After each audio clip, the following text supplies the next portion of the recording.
Tumayo po ang lahat at tayo makiisa sa Eucharistikong pagdiriwang na pamumunuan ng ating kura paroko, Reverendo Padre Douglas D. Badong.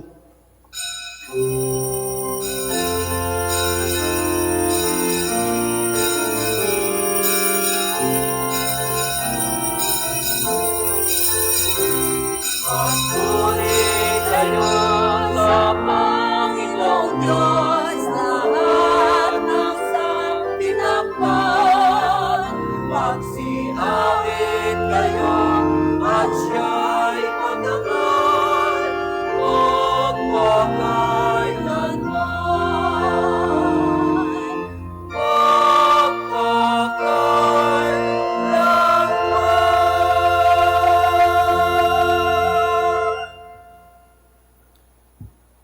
Sa ngalan ng Ama at ng Anak at ng Espiritu Santo, Amen. ang pagpapala ng ating Panginoong Heso Kristo, ang pag-ibig ng Diyos Ama, at ang makikipagkaisa ng Espiritu Santo naway sa mainyong lahat. At sumaiyo rin. Ngayon po, unang araw ng buwan ng Mayo ay tinilaga para sa araw ng pagtataguyod ng manggagawa at ang ating patrong si San Jose bilang manggagawa. Mga kapatid, aminin natin ang ating mga kasalanan upang tayo'y maging marapat gumanap sa banal na pagdiriwang. Inaamin ko sa mga pangyarihang Diyos at sa inyo mga kapatid, na lubha akong nagkasala sa isip, sa salita at sa gawa, at sa aking pagkukulang. Kaya isinasamo ko sa mahal na Birheng Maria, sa lahat ng mga anghel at mga banal, at sa inyo mga kapatid, na ako'y panalangin sa Panginoong ating Diyos. Kawan tayo ng makapangyarihang Diyos, patawarin tayo sa ating mga kasalanan, at patnubayan tayo sa buhay na walang hanggan. Amen. Panginoon, kaawaan mo kami. Panginoon, kaawaan mo kami. Kristo, kaawaan mo kami. Kristo, kaawaan mo kami. Panginoon, kaawaan mo kami. Panginoon, kaawaan mo kami. Manalangin tayo. Ama naming makapangyarihan, ikaw ay ang may gawa sa tanang umiiral at ang nagtakda sa batas ng paggawa para sa sangkatauhan. Ipagkaloob mo pakundangan sa pagkauliran at pagdalangin ni San Jose na maganap namin ang mga gawaing inyong iniatas at makamtan namin ang gantimpala na iyong ipinangako sa pamamagitan ni Jesucristo kasama ng Espiritu Santo magpasawalang hanggan. Amen.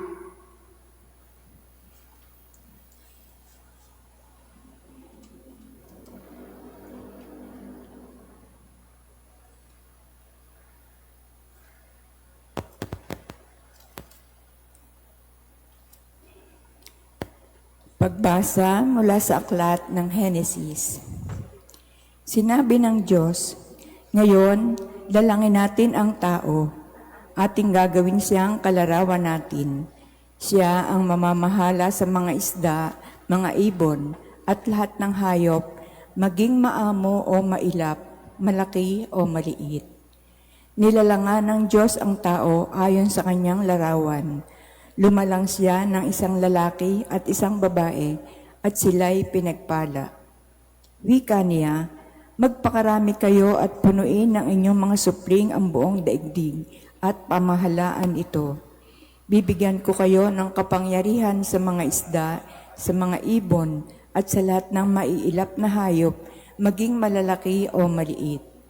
Bibigyan ko rin kayo ng lahat ng uri ng butil at mga bungang kahoy na inyong makakain.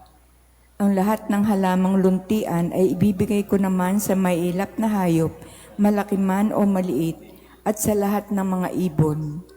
At ito nga ang nangyari. Pinagmasdan ng Diyos ang lahat niyang ginawa, at lubos siyang nasiyahan. Dumaan ang gabi at sumapit ang umaga. Ito ang ika-6 na araw. Gayon nilikha ng Diyos ang lupa, ang langit at lahat ng bagay na naroroon. Sa loob ng 6 na araw, tinapos niyang likahin ang lahat ng ito at siya ay nagpahinga sa 7 araw. Pinagpala niya ang 7 araw at itinangi sapagkat ang araw na ito ay sa araw na ito siya nagpahinga matapos likhain ang lahat. Ang salita ng Diyos. Salamat sa Diyos. Poon kami pagpalain at iyong pagtagumpayin. Poon kami pagpalain at iyong pagtagumpayin. Wala pa ang mga bundok, hindi mo pa nilalalang, hindi mo pa nililikha itong buong daigdigan. Ikaw noon ay Diyos na, pagkat ika'y walang hanggan. Poon kami pagpalain at iyong pagtagumpayin. Yaong taong nilikha mo'y bumabalik sa alabok, sa lupa ay nagbabalik kapag iyong iniutos.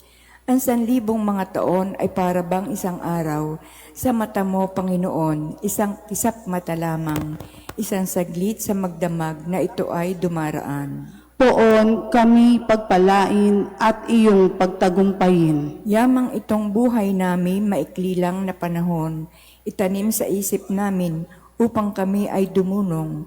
Hanggang kailan pa ba, Poon, titiisin niya ring lagay nitong iyong mga lingkod sa gitna ng kahirapan? Poon kami pagpalain at iyong pagtagumpayin. Kung umagay ipadama yaong wagas mong pag-ibig, at sa buong buhay nami may galak ang aming awit. Pakita sa lingkod mo ang dakila mong gawain, at sa sunod naming lahi, ipadama ay gayon din. Poon kami pagpalain at iyong pagtagumpayin. Tatayo na po ang lahat.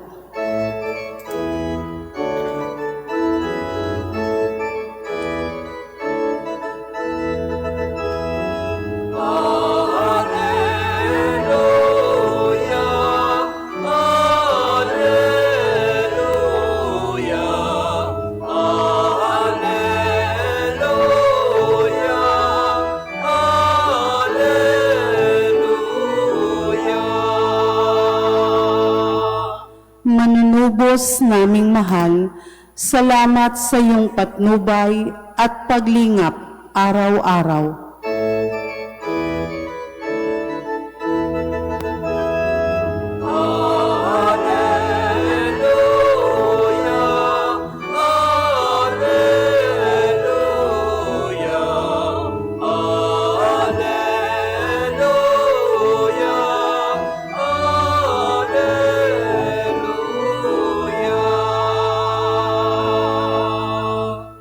Sumainyo ang Panginoon. At sumaiyo rin. Ang mabuting balita ng Panginoon ayon kay San Mateo. Papuri sa iyo, Panginoon. Noong panahong iyon, umuwi si Jesus sa kanyang bayan at nagturo sa kanilang sinagoga.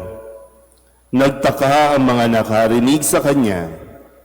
Sabi nila, saan kumuha ng karunungan ang taong ito? Paano siya nakagagawa ng kababalaghan? Hindi ba ito ang anak ng karpintero? Hindi ba si Maria ang kanyang ina?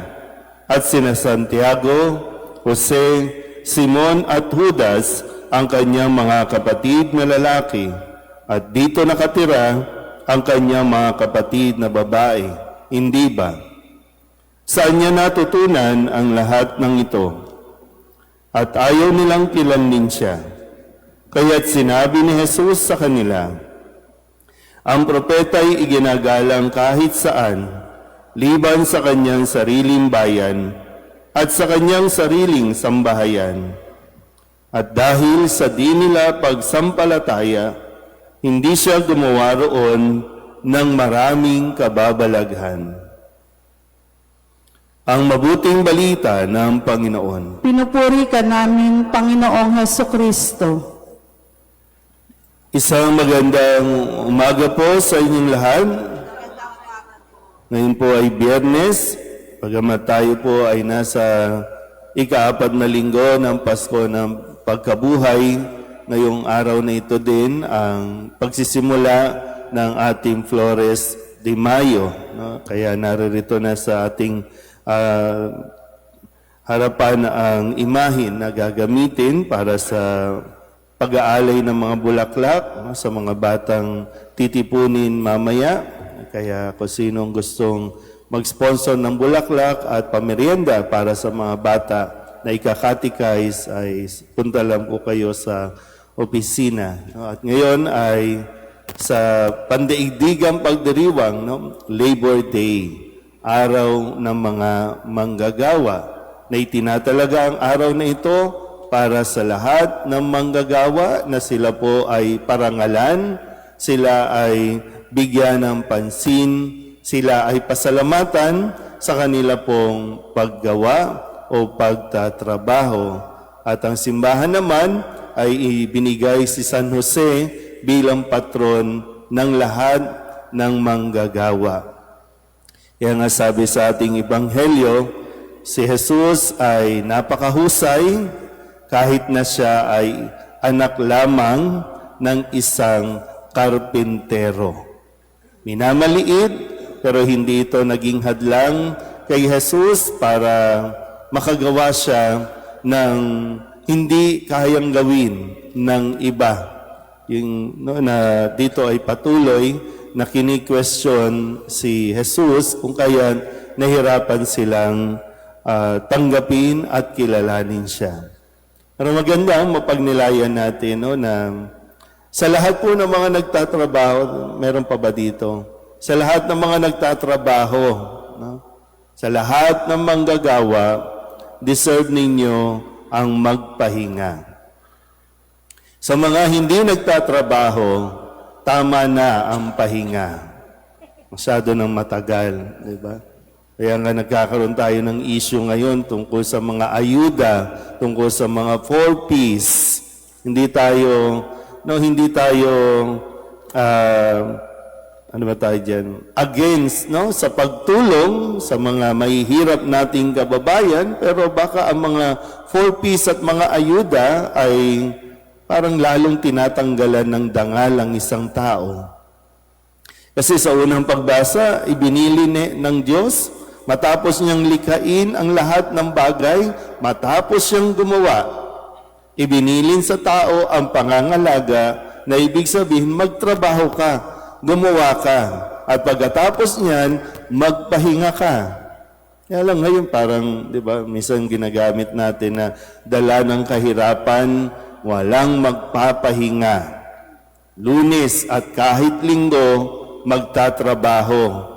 At yung kala mo maganda, May 1, Labor Day.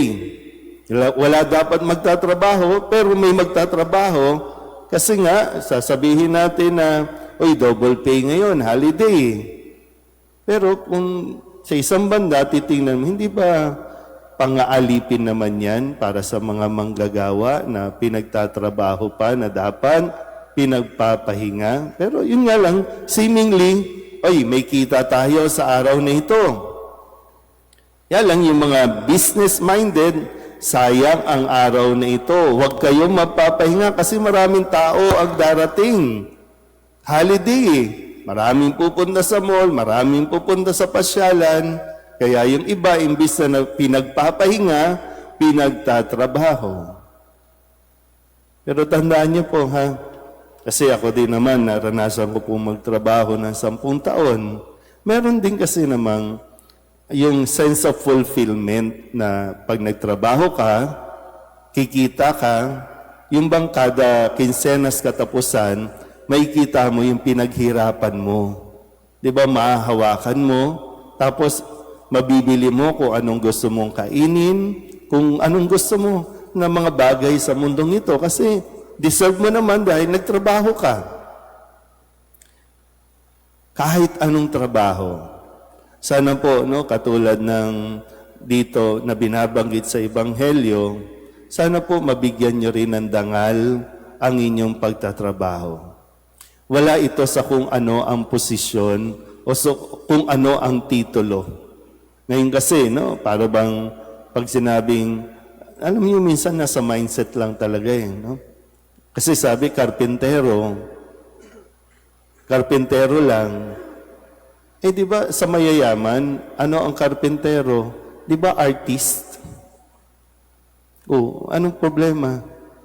Kung karpintero ang tatay mo, hindi siya karpintero lang. Artist ang tatay mo. Di ba? May exhibit pa nga ang mga yan eh. Kaya lang, dahil nga sa pagtingin natin, binababa natin ang dangal ng isang tao, imbis na iangat mo, kaya yung iba tuloy na mga bata na de-develop sa utak nila ay mahirap lang. Pero hindi naman pala eh. Pero kahit anong posisyon mo, pinakahahangaan mang posisyon yan, pero kung hindi ka gumagawa ng mabuti at hindi mo ginagawa ng tama ang iyong pagtatrabaho, walang dangal at walang dapat na ipagmalaki kahit nakakurbata, kahit nakabarong ka pa. Kaya nawa, sa araw na ito, nawa pagnilayan din natin ng mabuti. No? Kasi hindi tayo pwedeng mabuhay sa mga ayu-ayuda lamang. Maganda po no, na may mga programa para sa mga manggagawa, para sa mga mahihirap, kuno. No? Pero, di ba mas magandang programa kung ang bibigay mong ayuda, magtrabaho sila, makapagtrabaho sila. Hindi yung buwan-buwan na lang ay aasa na may ayuda. Kayo po na may mga senior dito, trabaho kayo, kaya deserve niyo yung pension. Buwan-buwan, kulang, maliit nga yan kumpara sa inyong naiambag sa gobyerno eh. Di ba? Deserve niyo yan. Pension ang tawag doon. Pero sa mga hindi nagtrabaho, yan, ayuda ang tawag dyan. Pero, di ba, pwede mong tulungan sa mga handang magpagod at kumilos o gusto mo ng tulong, itong puhunan, ipuhunan mo. Hindi yung kada bigay, wala na. Ngayon nga, kahit yung ayuda, inaisasanla na eh. Kasi ginagawa nating tamad. At alam nyo, kasalanan sa Diyos ang maging tamad. Ang piliin mong maging tamad. Kasalanan yan. Kasi yung iba naghihirap no, para sa kanilang kinabukasan, tapos ibibigay lang para sa mga ayaw kumilos. So, sana po no, sa tulong ni San Jose, ulitin ko po, anuman ang trabaho natin, sikapin natin, ikarangal din tayo. At hindi hadlang ang kung anong uri ng trabaho na sa tingin ng komunidad mababa, na para ikaw ay maging matagumpay, para ikaw ay maging mahusay at mabuting tao. Amen?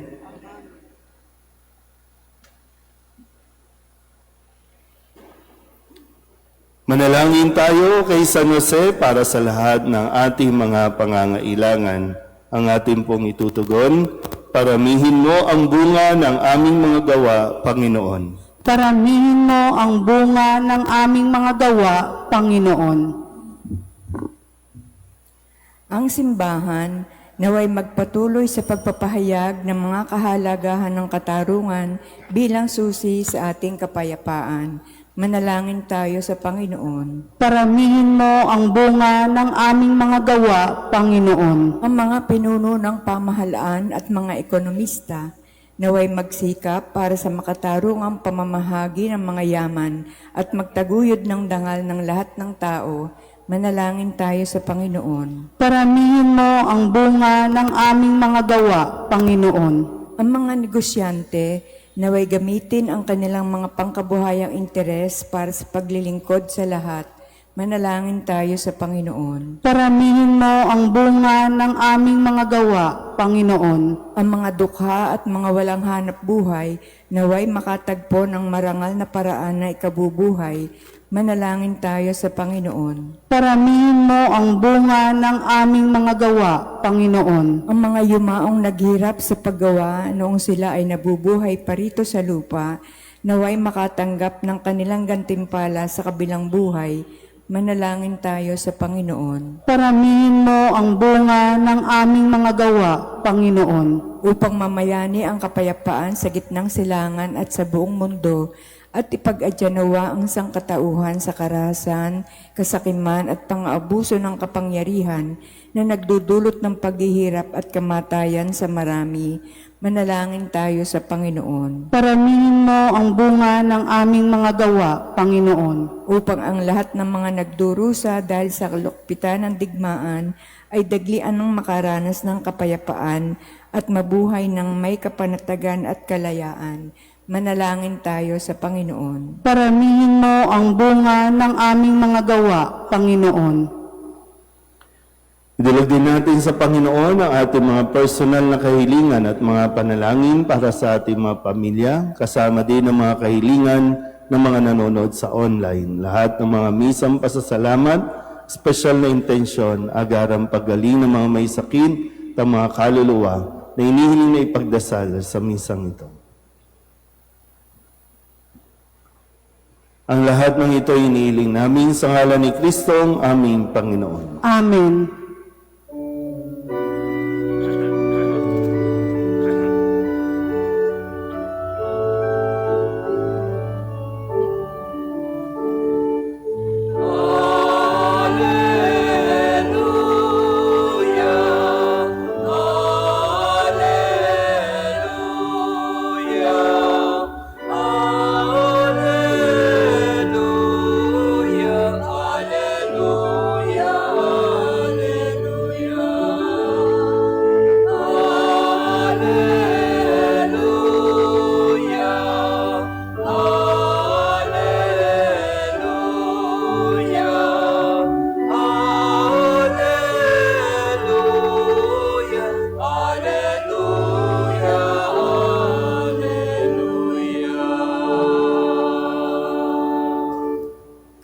Manalangin kayo mga kapatid upang paghahain natin ay kalugdan ng Diyos sa mga makapangyarihan. Tanggapin nawa ng Panginoon itong paghahain sa iyong mga kamay, sa kapurihan niya at karangalan sa ating kapakinabangan at sa buong sambayanan niyang banal. Ama naming lumikha, ikaw ang pinagmula ng tanang kagandahang loob. Tunghayan mo ang aming mga alay na inihahain ngayong si San Jose ay ginugunita namin para mo ng awang pagbigyan ng aming kahilingan, kami naway itaguyod at tulungan ng mga handog na aming inialay, kasama ng Espiritu Santo, magpasawalang hanggan. Amen. Sumainyo ang Panginoon. At sumaiyo rin, Itaas sa Diyos ang inyong puso at diwa. itinaas na namin sa Panginoon. Pasalamatan natin ng Panginoong ating Diyos. Marapat na siya ay pasalamatan.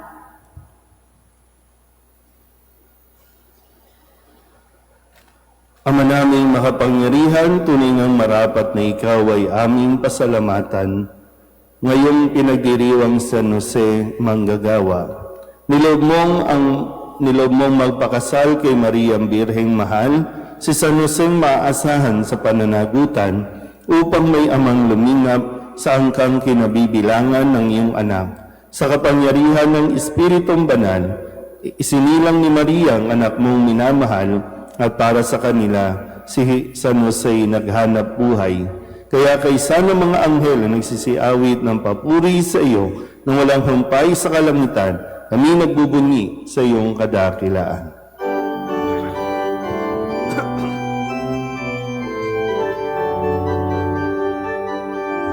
Santo, Santo, Santo, Panginoon Diyos ng mga hukbo.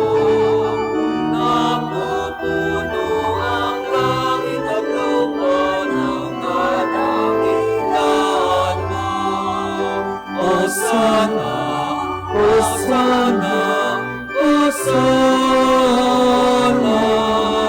Hosana, Hosana, sa kaitaasan. pinagpalang na paririto sa ngalan ng Panginoon. Hosana, Hosana, Hosana, Hosana, Hosana, sa kaitaasan.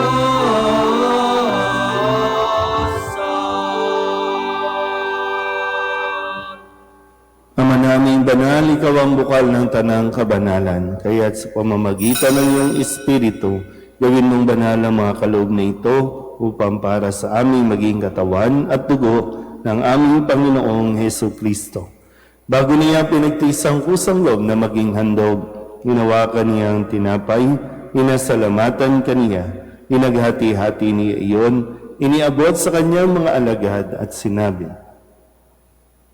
"Tanggapin ninyong lahat ito at kanin, ito ang aking katawan na ihahandog para sa inyo."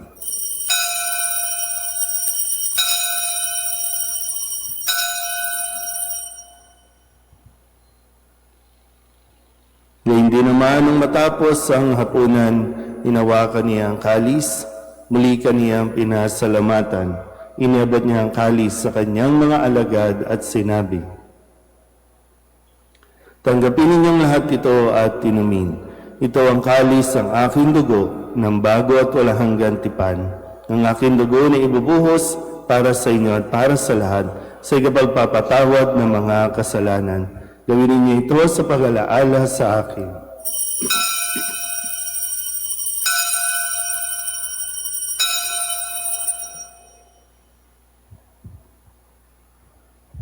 Ipagbunyi natin ang misteryo ng pananampalataya. Si Kristo'y namatay, si Kristo'y nabuhay, si Kristo'y babalik sa wakas ng panahon. Ama, ginagawa namin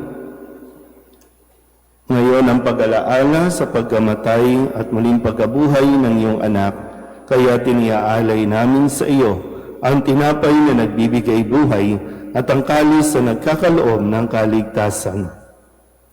Kami nagpapasalamat dahil kami iyong minarapat na tumayo sa harap mo para maglingkod sa iyo.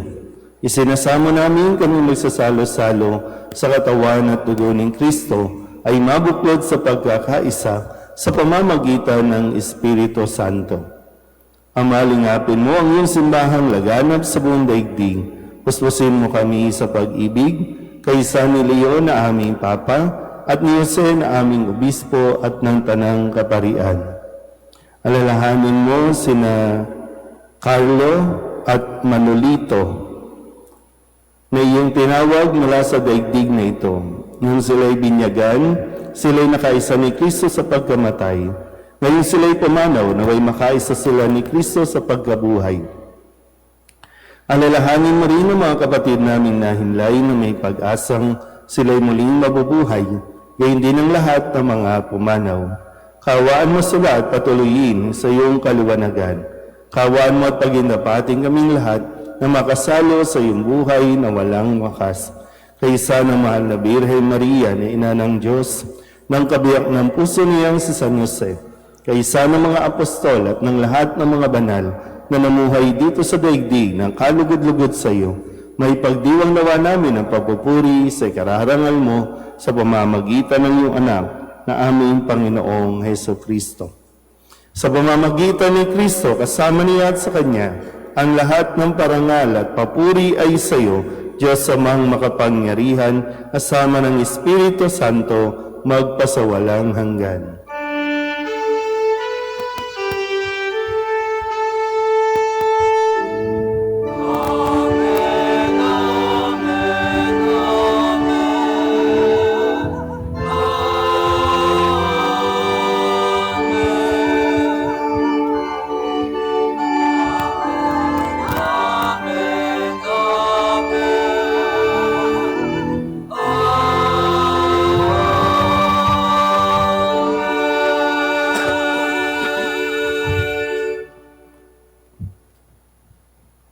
Sa tagubilin ng mga nakagagaling na utos at turo ni Jesus sa Panginoon natin at Diyos, ipahayag natin ang lakas loob.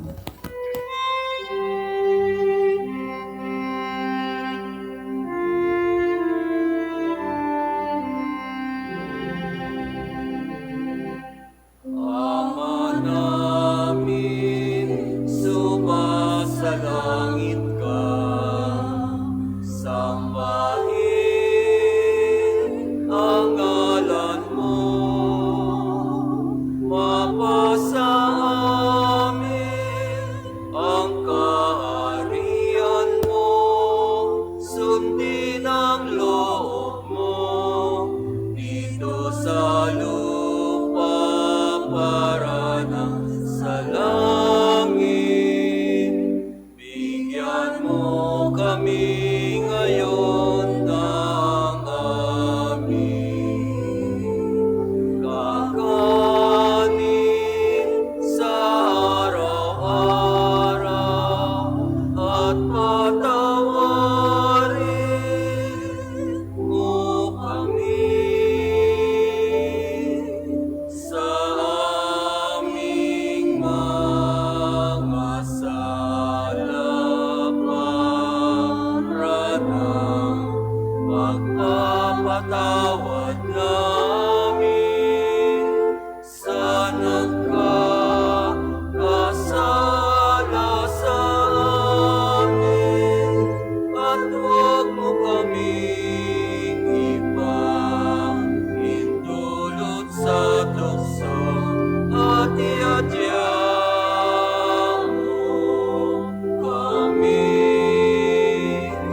sa lahat ng masama.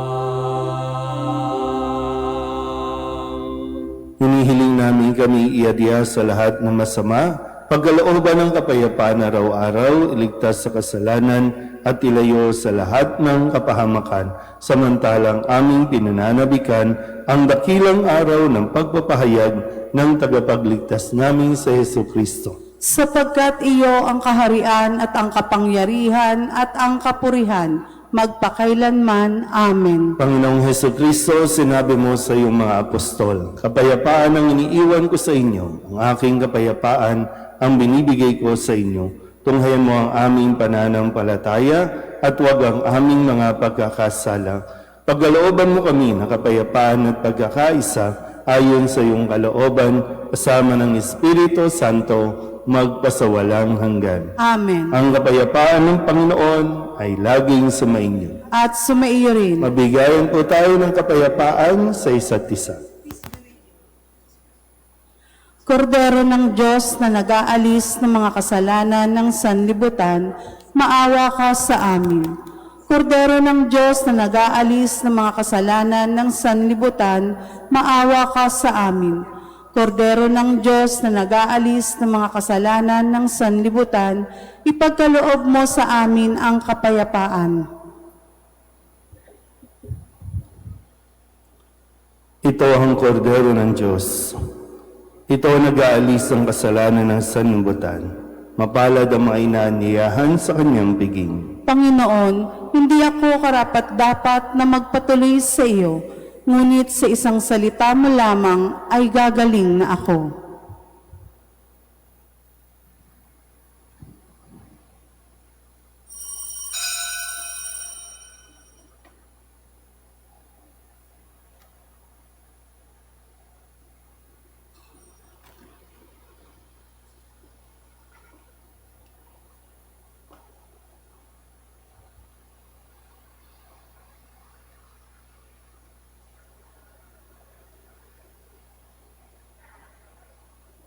Magsiluhod ang lahat. Panalangin kay San Jose, abang tagapangalaga ng tagapagligtas, kabiyak na puso ng mahal na Birheng Maria. Sa iyo'y pinagkatiwala ng Diyos ang kaisa-isa niyang anak. Sa iyo nagtiwala si Maria. Sa piling mo si Kristo'y naging tao. Maging ama ka rin sa amin, pinagpalang Jose. At gabayan mo kami sa landas ng buhay. Ihingi mo kami ng biyaya, awa at tapang, at ipagtanggol kami sa lahat ng masama. Amen. Magsitayo na po ang lahat. Manalangin tayo.